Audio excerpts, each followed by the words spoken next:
kabar Bu Dwi? Alhamdulillah kabar baik seperti yang Ibu lihat. Bagaimana kabar Bu Marki sendiri? Alhamdulillah sehat juga saya hari ini.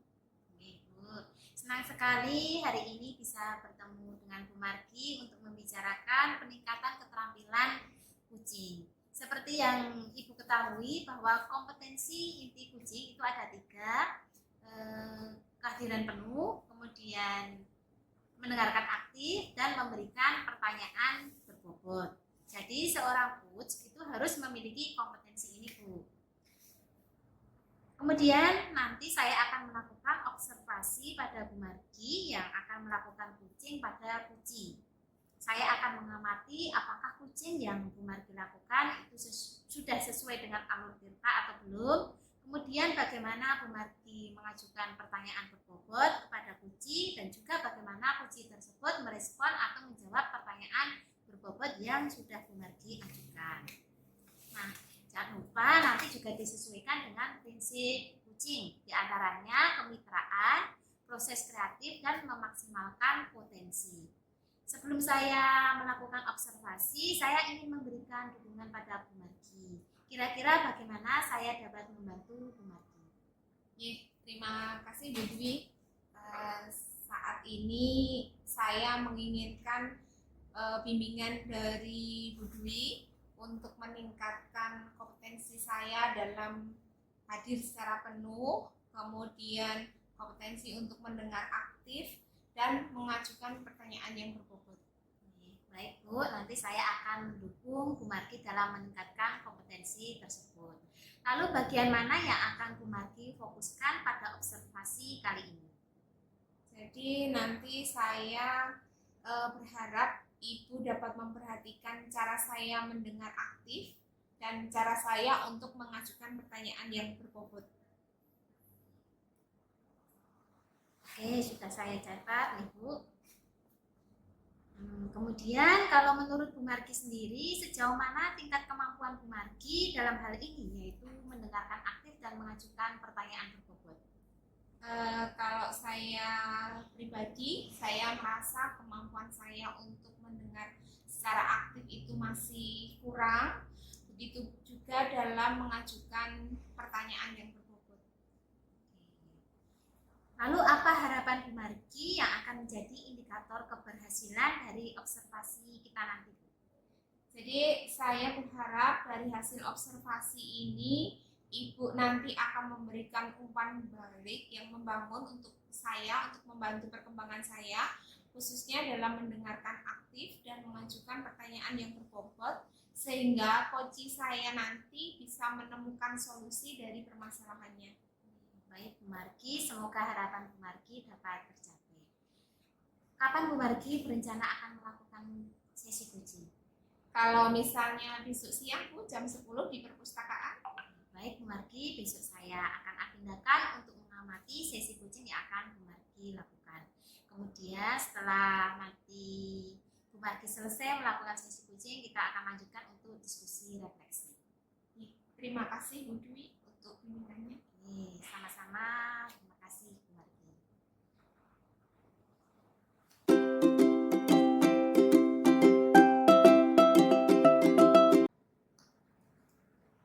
Assalamualaikum warahmatullahi wabarakatuh, Pak Bahtiar. Waalaikumsalam warahmatullahi wabarakatuh. Bagaimana kabar hari ini, Pak Bahtiar? Alhamdulillah baik Bu. Gimana kabar Bu? Alhamdulillah baik juga.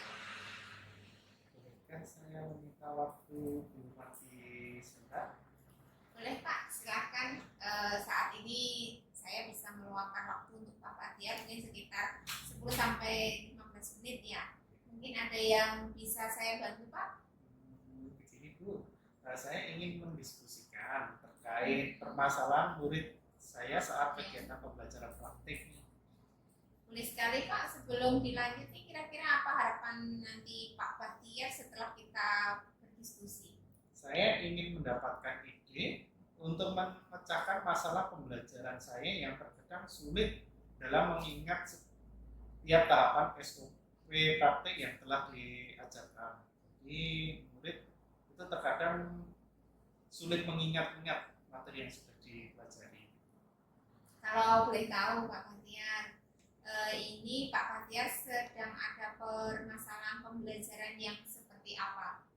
Jadi ini Bu, saat kegiatan praktik terlebih lagi dalam materi SOP penanganan kamar untuk tamu hotel itu ya Bu ya, yang telah diajarkan terkadang terdapat beberapa murid yang kesulitan dalam mengingat tahapan-tahapan SOP yang telah dia pelajari. Jadi untuk melakukan kegiatan prakteknya itu murid harus hafal dengan tahapan-tahapan SOP yang harus dia kerjakan. Baik Pak, jadi saat melakukan praktek nih ya, ada anak-anak yang lupa dengan tahapan-tahapan yang sudah dipelajari ya. Jadi bisa diceritakan sering lupanya itu yang seperti apa Pak?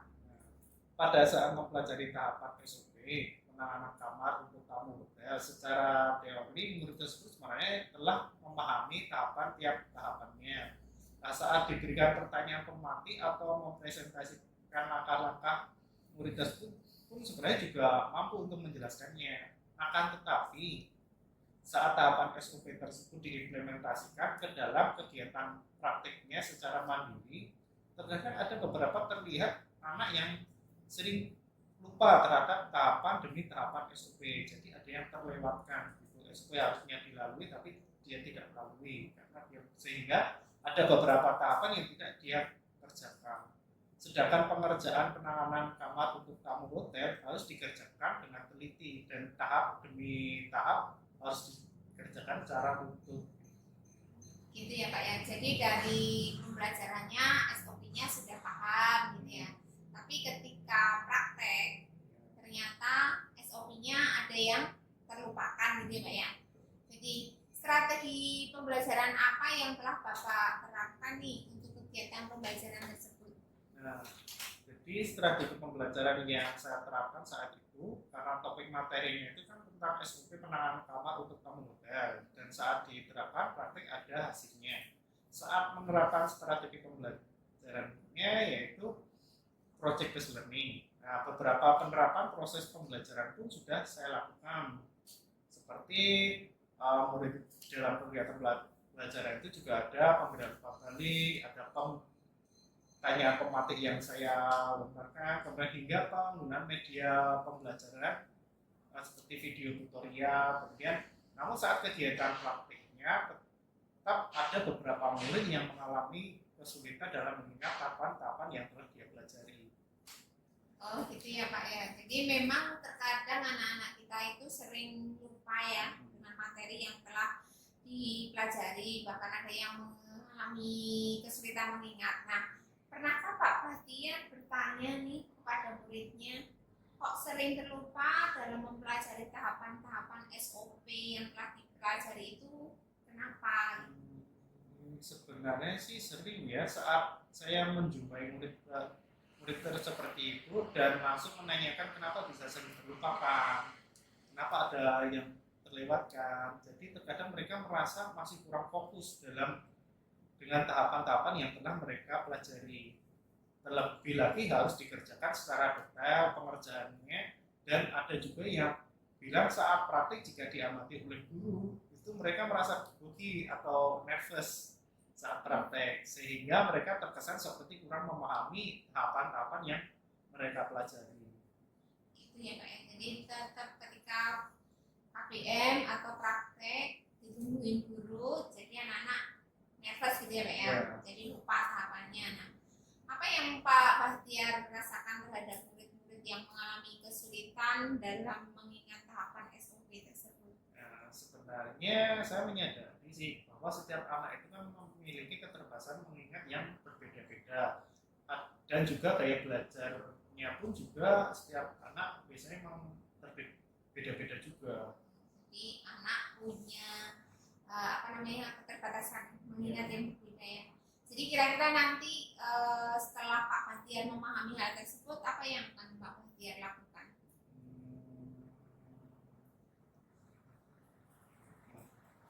Bisa juga untuk mengatasi kesulitan dalam mengingat materi yang diajarkan, mungkin murid dapat diarahkan untuk membuat poin-poin tahapan atau SOP penyiapan kamar untuk tamu hotel secara garis besarnya. Bisa juga memvisualisasikan materi melalui gambar atau menggunakan akronim atau singkatan untuk mengingat rumus-rumus tersebut. Jadi ada ini ya Pak, beberapa tahapan atau metode ya untuk mengingat SOP, menyiapkan kamar. Nah, apakah Pak Bahtiar yakin dengan hal tersebut dapat meningkatkan daya ingat murid Bapak? Saya kira yakin. Saya sangat yakin. Ya, yakin ya. Ya. Jadi nanti kira-kira dari beberapa opsi tadi yang disebutkan, mana yang paling cocok untuk diterapkan? Kalau menurut saya, dalam upaya tersebut saya menggunakan akronim atau singkatan untuk mengingat rumus-rumus tertentu itu. Dan akronim tersebut saya akan memudahkan murid dalam mengingat sesuatu. Nah, akronim tersebut dapat menjadi jembatan pembantu murid jika mereka merasa ada tahapan-tahapan yang terlupakan. Jadi akronimnya kalau begitu disebut jembatan kerja gitu ya Pak? Iya, jembatan kerja. Oke, baik, jika memang cara tersebut dapat membantu muridnya Pak Bahtiar dalam mengingatnya, kira-kira Pak Bahtiar akan memulainya kapan? Di pertemuan minggu depan, kebetulan saya ada jadwal mengajar di kelas 11 perdomelan. Di minggu depan ya Pak ya? Ya, Apa komitmen Pak Bahtiar terhadap rencana yang akan dilakukan tersebut?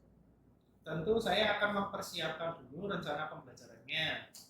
Kemudian saya akan mengarahkan murid-murid tersebut untuk membuat sebuah akronim dari tahapan-tahapan SOP tersebut. Nah, karena ketika membuat akronim tersebut harus membentuk sebuah kata-kata yang sekiranya itu menarik sehingga mudah untuk diingat. Dengan misalnya kata-kata yang mungkin kata-kata yang cantik atau kata yang menarik. Nah, setelah itu para murid pasti akan mudah untuk mempraktekannya.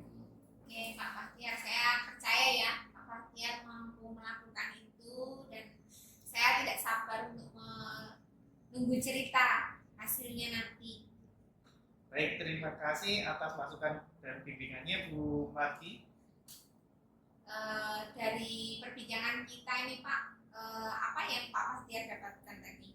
Nah, yang saya dapatkan tadi itu saya jadi mendapatkan ide atau strategi baru supaya murid dapat mudah dalam mengingat materi SOP yang mereka pelajari dengan menggunakan akronim. Nah, sehingga nanti suatu saat misalnya anak tersebut saat praktek mereka terlupaan, dia tinggal mengingat-ingat jembatan kode tadi, akronimnya apa, terus dia akan mudah sekali untuk mengingat kembali. Oke, itu Bu. Oke, selamat beraksi ya Pak ya. Oke, siap. Nanti harapannya nanti anak-anak sudah tidak lupa lagi SOP-nya. Oke, Gitu aja. oke, Oke, siap. selamat siang. Selamat siang Bu. Terima kasih atas meluangkan waktu untuk berdiskusi.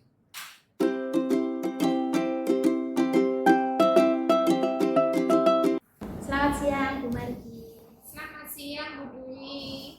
Terima kasih hari ini Bu Margi sudah melakukan coaching dengan Pak Bahtiar dan kita akan berbincang kembali dengan tujuan untuk merefleksikan kegiatan coaching yang telah Bu Margi lakukan dan juga menyampaikan umpan balik hasil pengamatan saya sebagai observer. Bagaimana perasaan Bu Margi setelah melakukan coaching tadi Bu? Jadi saya merasa senang sudah melakukan coaching hari ini dan dapat membantu Pak Bahtiar ini untuk merumuskan ide-ide agar murid Pak Bahtiar dapat melaksanakan praktek sesuai dengan SOP. Baik Bu Margi, di pasca observasi ini saya akan memberikan beberapa pertanyaan kepada Bu Margi sebagai seorang coach nih.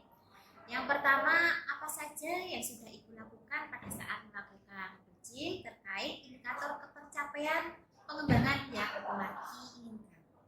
Jadi pada kegiatan coaching ini saya sudah melakukan coaching sesuai dengan alur TIRTA ya, dengan menanyakan tujuan, identifikasi, rencana aksi, dan tanggung jawab sehingga alur tersebut bisa menggali coaching untuk menceritakan permasalahannya sekaligus menemukan solusi-solusinya. Sesuai hasil pengamatan saya sebagai observer pada saat coaching antara Bu Margi dengan Pak Bahtiar tadi sudah berjalan dengan baik. dan juga sudah sesuai prosesnya sesuai dengan alur tirta. Kemudian Bu Margi juga sudah berusaha menggali potensi Puji dengan memberikan pertanyaan-pertanyaan yang berbobot, sehingga Pak Bahtiar sebagai Puji bisa menemukan solusi dari permasalahannya. Selain itu juga coaching tadi sudah dilakukan sesuai dengan prinsip coaching, sesuai kompetensi coaching yang ingin Ibu tingkatkan di awal, yaitu mendengarkan aktif dan mengajukan pertanyaan berbobot. Menurut saya sudah bagus peningkatannya Ibu, atau sudah sesuai dengan standar yang kita rujuk. Bagaimana pendapat Bu Margi mendengar hal ini?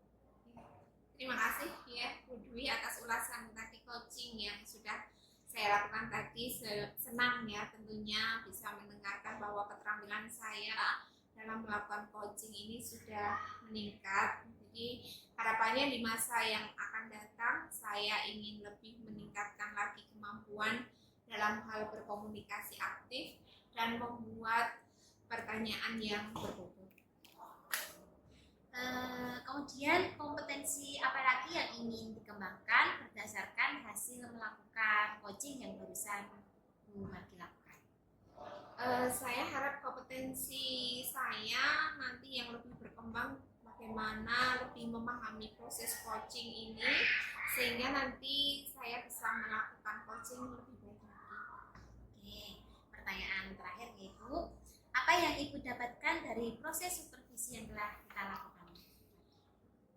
Dari supervisi ini saya mengetahui ya, keterampilan coaching menggunakan alur tirta saya sudah sesuai.